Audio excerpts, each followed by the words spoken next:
I never thought I'd be living alone in this house at 62. Running my fingers along the smooth wooden banister as I climb the stairs each evening, I can't help but think about all the generations of my family who've done the same. This house on Maple Street has been in my family for over a century, and I've called it home for most of my life. My name is Caroline Mitchell, and 20 years ago, my husband Robert left me for his 25-year-old secretary. Our son Tommy was only 12 at the time. I remember the day Robert told me he was leaving as if it were yesterday. He stood in our kitchen, not meeting my eyes, fumbling with his wedding ring. "I'm sorry, Caroline. I never meant for this to happen," he said, his voice barely above a whisper. I just stood there, gripping the kitchen counter until my knuckles turned white. "Does she make you happy, Robert?" I asked, trying to keep my voice steady. He nodded, still not looking at me. "I'll make sure Tommy is taken care of. I'll pay good alimony." And he did keep that promise, I'll give him that. Every month, without fail, the money came in. I saved every penny of it for Tommy's college fund, working extra hours at the marketing firm to cover our daily expenses. The house, thank goodness, was already paid for, my grandmother's final gift to me. This house has been my anchor through everything. Film crews even used it once for a period piece about the Civil War era, saying it perfectly captured the essence of that time. The producer offered to buy it for an obscene amount of money, but I couldn't sell it. This house isn't just walls and windows, it's my heritage, my story. After Robert left, I threw myself into my work and raising Tommy. Dating? It never felt right. My colleagues would try to set me up, but I always declined. "I'm married to my career," I'd joke, but the truth was, I'd lost faith in love. Tommy became my whole world. I made sure he had everything he needed: love, support, guidance. We had our routines: breakfast together every morning, homework at the kitchen table, Sunday movie nights. He graduated with honors and went to a good college, thanks to his father's alimony payments. When Tommy brought home Amy from work last year, I tried to be welcoming. She seemed nice enough, always smiling, complimenting the house, asking about family photos. But something felt off. Maybe it was the way her smile never quite reached her eyes, or how she'd change the subject whenever work came up. Still, I told myself I was just being an overprotective mother.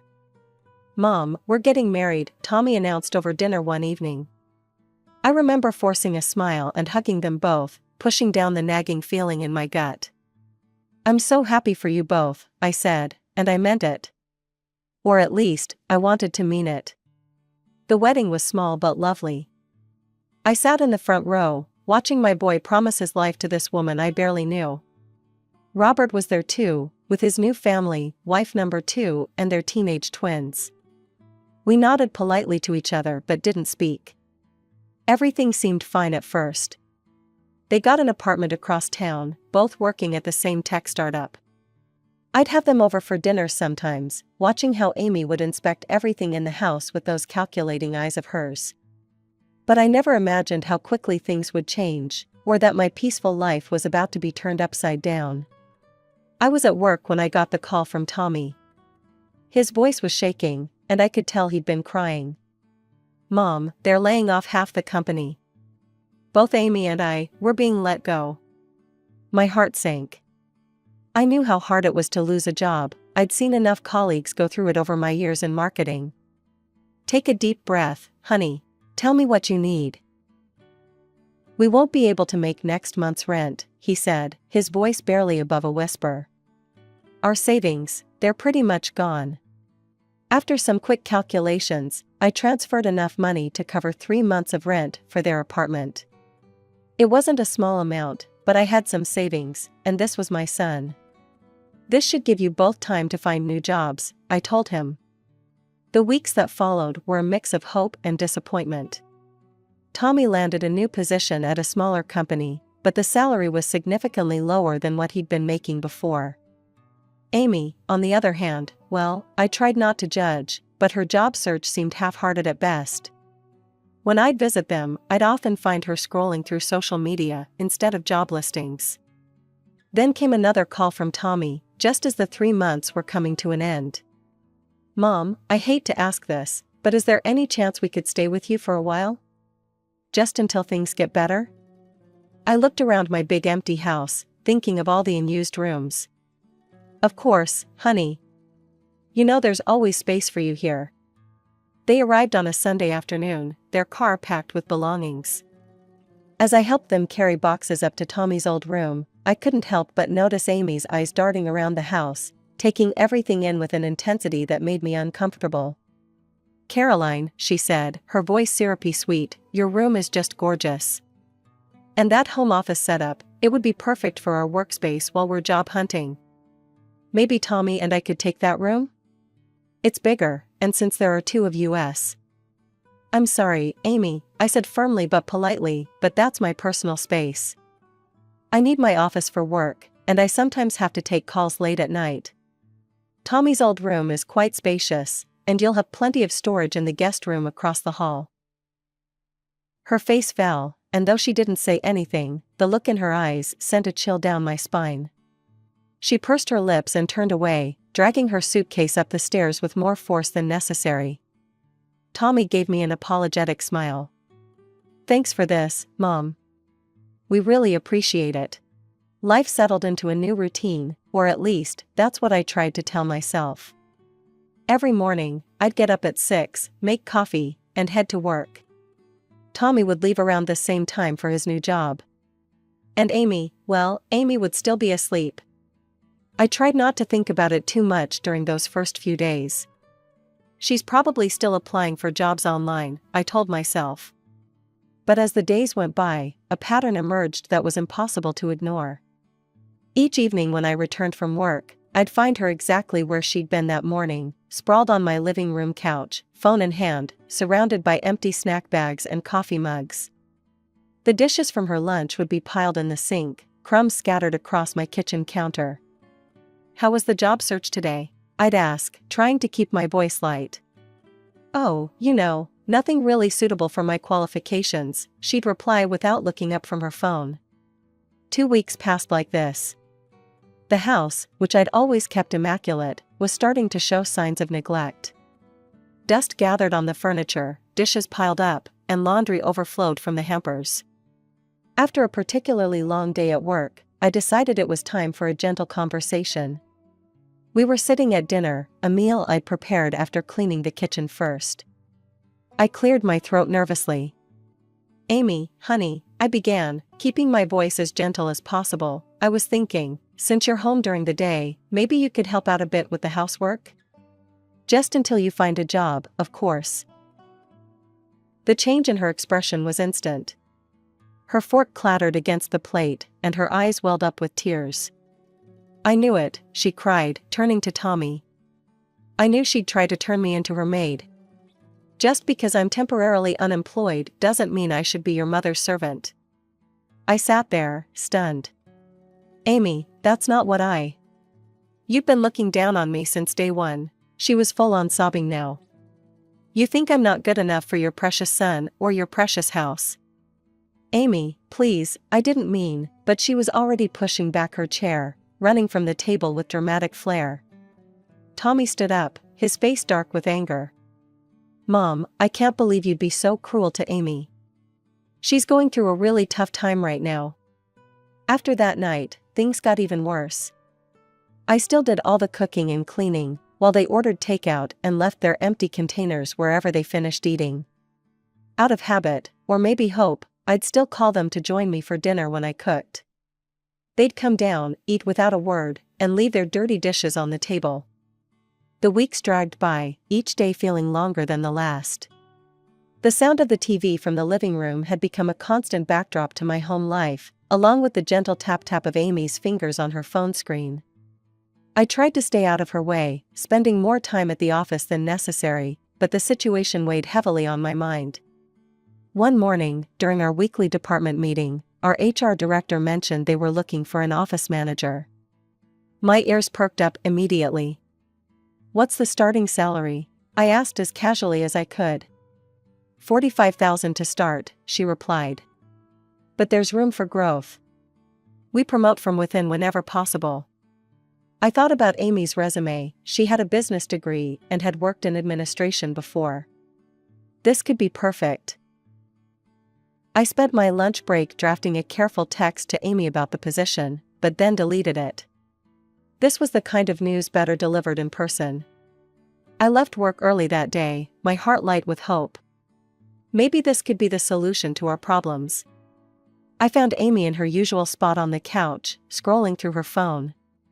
A half-eaten bag of chips lay on the coffee table, crumbs scattered across the surface. "Amy," I said, trying to keep my voice bright and encouraging. "I have some good news. There's an opening at my company for an office manager. It's entry-level, but there's real potential for advancement. The starting salary is decent, and I could drive you to work. We could commute together." She shot up from the couch, sending the chip bag flying. "Are you serious right now? An office manager? Do you know what my qualifications are?" I just thought. "You thought what? That I'd be happy to fetch coffee and organize paper clips?" Her voice was rising with each word. "I have a business degree. I was a project coordinator." "Amy, please, I didn't mean." "Oh, I know exactly what you meant." She was practically shrieking now. "You think I'm a freeloader. You think I'm lazy. You can't stand the fact that I'm not working, so you're trying to force me into some degrading position." Just then, Tommy walked through the front door, his timing impossibly bad. "What's going on?" he asked, looking between us. Amy rushed to him, tears streaming down her face. "Your mother just insulted me again. She thinks I'm a freeloader. She's trying to force me to take some menial job as an office manager." I stood up, my hands shaking. "Tommy, that's not true. I was just trying to help. There's an opening at my company, and I thought." "Mom, stop." Tommy's voice cut through the room like a knife. "Why do you always have to do this? Why can't you just leave Amy alone?" "Do what?" I asked, genuinely confused. "I'm just trying to help." "Help?" Amy scoffed through her tears. "You're trying to humiliate me." She ran up the stairs, her dramatic sobs echoing through the house. Tommy gave me a look of pure disappointment. "I never thought you could be so difficult to live with, Mom," he said, shaking his head. "You're constantly starting drama. It's like you can't help yourself." He followed his wife upstairs, leaving me standing alone in the living room. I sank back into my chair, my half-finished coffee growing cold in my hands. "Starting drama?" I whispered to myself, the words tasting bitter in my mouth. In all my 62 years, no one had ever accused me of being dramatic. The days turned into weeks, and I learned to keep my mouth shut about the job situation. The mere mention of work would make Amy's eyes narrow dangerously, so I stopped bringing it up altogether. It was easier that way, even if it meant watching her waste her days away on my couch. Things changed when Tommy got his first big commission at work. Suddenly, Amy was going out more often, returning with shopping bags from expensive boutiques and fresh manicures that probably cost more than our weekly grocery bill. Not once did she think to pick up laundry detergent or paper towels. Those mundane household items remained my responsibility. I kept hoping that with Tommy's improved income, they'd start looking for their own place. Each morning, I'd check the local rental listings on my phone, imagining them finding a nice apartment across town. But they seemed perfectly content to stay put, making themselves more and more at home in my house. One evening, I came home to find Amy excitedly chatting on her phone in my living room. "Oh my God, yes, the house is absolutely perfect for a party," she was saying. "You should see the vintage chandelier in the dining room. It'll look amazing in photos." I set down my briefcase, my stomach already nodding. "What party?" She hung up and turned to Tommy, who had just walked in. "Babe, we should definitely have our anniversary party here. Can you believe it's been almost 2 years? Where exactly are you planning to have this party?" I asked, though I already knew the answer. "Here, of course." Amy gestured around my living room. "This house is gorgeous, Caroline. All our friends will love it. I'm thinking we could set up the bar in the foyer, and maybe move some furniture around in the living room to create a dance floor." "Shouldn't you have asked me first?" I interrupted, trying to keep my voice level.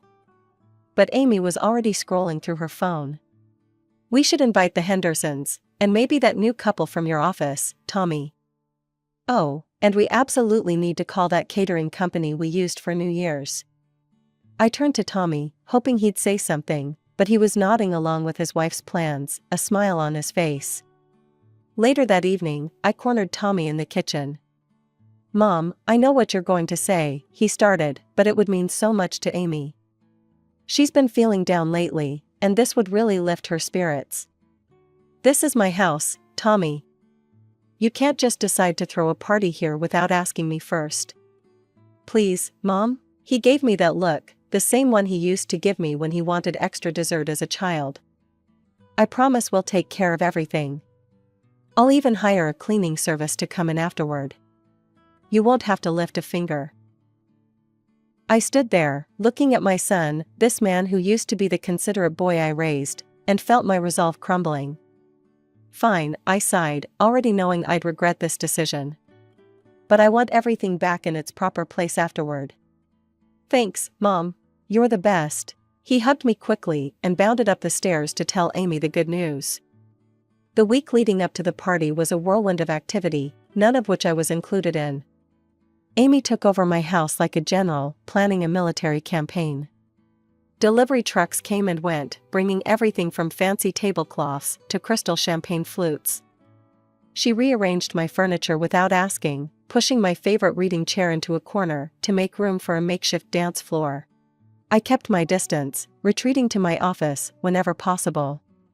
Still, I couldn't help but overhear her endless phone conversations about appetizer selections and wine choices. My grandmother's antique vase was moved to make room for elaborate flower arrangements, and my family photos were taken down to be replaced with string lights and paper lanterns. Friday afternoon, I left work early. I had even bought a new dress for the occasion, nothing too fancy, just a simple navy blue cocktail dress that I thought would be appropriate. As I pulled into my driveway, I could see cars already lining the street. I took a deep breath and walked up to my own front door. Inside, the house was barely recognizable. The furniture had been pushed against the walls, creating an open space in the center where people were already dancing. The air was thick with the smell of catering food and expensive perfume. Amy spotted me from across the room. She was wearing a short silver dress that caught the light from the newly installed party lights, her hair and makeup professionally done. She excused herself from the group she was talking to and walked over to me, her face fixed in an artificial smile. "Caroline," she said, her voice sickly sweet but loud enough for nearby guests to hear. "I thought you'd be gone by now." I blinked in confusion. "Gone? Why would I be gone?" "Oh." She tilted her head, her smile never wavering. "I guess I forgot to mention, this party is really just for our friends. You know, young people? I assumed you'd make other arrangements for the evening. Maybe get a hotel room?" I stood there, stunned, as a few of her friends nearby giggled into their champagne glasses. "This is my house," I said, my voice barely above a whisper. "Yes, and you've been so generous letting us use it," Amy said, patting my arm condescendingly. "But you have to understand, having someone's mom at an anniversary party is kind of a buzzkill." I looked past her to Tommy, who was standing nearby, watching this exchange. Surely he wouldn't allow this. Surely he would step in and defend me. "Mom," he said, walking over. "Amy's right. This is really more of a young people's party. It might be better if you weren't here." In that moment, something inside me, something that had been stretching thinner and thinner over the past months, finally snapped. Without a word, I turned and walked up the stairs. Behind me, I could hear Amy's smug voice. "See? I knew she'd be reasonable about this. She's probably just gone to pack an overnight bag." I entered Tommy's old room, their room now, and pulled their suitcases from under the bed. My hands were steady as I began emptying drawers, folding nothing, just throwing their clothes into the bags. Designer dresses, expensive suits, all the things they'd bought with Tommy's new salary, into the suitcases they went. I stripped the bed, wrapped their toiletries in a towel, and added those too. The music thumped below as I dragged the heavy suitcases down the stairs, one in each hand. The sound of them bumping against each step drew everyone's attention. The crowd parted as I entered the living room, faces turning from their conversations to watch the scene unfold. "Mom?" Tommy's voice cracked. "What are you doing?" I dropped the suitcases in the middle of the makeshift dance floor. "You're leaving, now. The party's over." Amy's face contorted with rage. "What the hell do you think you're doing?" she screamed. "You can't do this." "This is my house," I said, my voice deadly calm. "You have exactly 5 minutes to leave before I call the police and have you removed for trespassing." "Mom, come on," Tommy laughed nervously. "You're joking, right?" I pulled out my phone. 4 minutes. The guests began shuffling toward the door, muttering among themselves.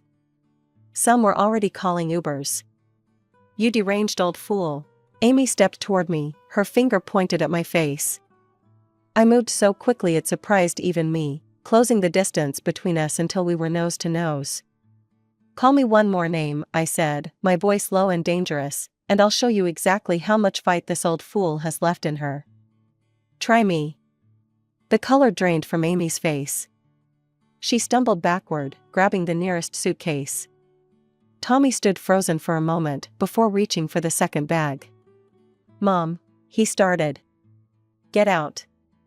They walked to the door, Amy still muttering curses under her breath. Tommy looked back once, but I had already turned away, beginning to take down the tacky decorations they'd hung on my walls. After they left, I surveyed the abandoned party scene, tables loaded with untouched food, half-empty champagne glasses scattered everywhere, my grandmother's vase thankfully still intact. I began boxing up the catering trays. The local homeless shelter was still open, at least some good could come from all this food. The weeks after the party passed quietly. Too quietly, perhaps. But after months of chaos, the silence in my house felt like a blessing. I put everything back in its proper place, my reading chair returned to its spot by the window, my family photos back on the walls, my grandmother's vase centerpiece on the dining room table. News travels fast in small towns. Sarah, my friend who works in real estate, told me Tommy and Amy had rented a 2-bedroom apartment in the new complex across town. "Funny thing," she said over coffee one morning, "Janet from the leasing office is an old friend. Says they almost didn't pass the credit check, but Tommy's new salary just barely got them approved." I sipped my coffee and said nothing. More stories trickled in. Martha, whose niece lives in the same building, reported that the property manager had already given them 2 warnings about the state of their apartment during routine inspections. "The place is a mess," Martha confided, shaking her head. "Garbage piling up, dishes in the sink for days." Sound familiar? I just nodded, remembering my own kitchen during their stay. Then came word of the arguments. They weren't exactly subtle about it. The neighbors could hear them through the walls, Amy screaming about Tommy's pathetic salary, how she was sick of living in a dump, how none of her friends had to live like this. Tommy firing back about her refusing to work, to cook, to clean, to do anything at all really. "They say she throws things sometimes," my friend Linda whispered during our weekly lunch. "Tommy was seen sleeping in his car one night last week." Each story made my heart ache a little. Not for Amy, I was done wasting sympathy on her. But for Tommy, he was still my son, despite everything.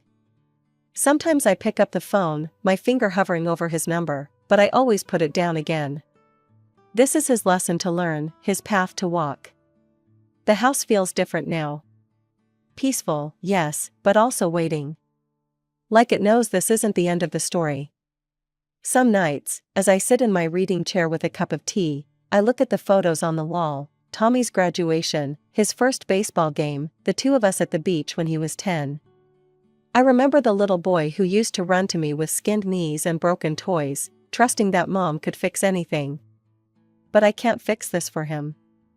He needs to see it for himself, to understand what he's become and find his way back to being the person I raised him to be. Until then, I'll be here in our family home, keeping his room ready, just in case. Not for Amy, that bridge is well and truly burned. But for my son, when he's ready to apologize, to talk, to rebuild. In the meantime, I'm reclaiming my life. I joined a book club, started taking painting classes on weekends, and even adopted a cat from the local shelter. His name is Oliver, and he's excellent company. He sits with me in the evenings, purring contentedly as I read, neither of us feeling the need to fill the silence with empty words. Life goes on, as it always does. And when Tommy's ready, he'll know where to find me.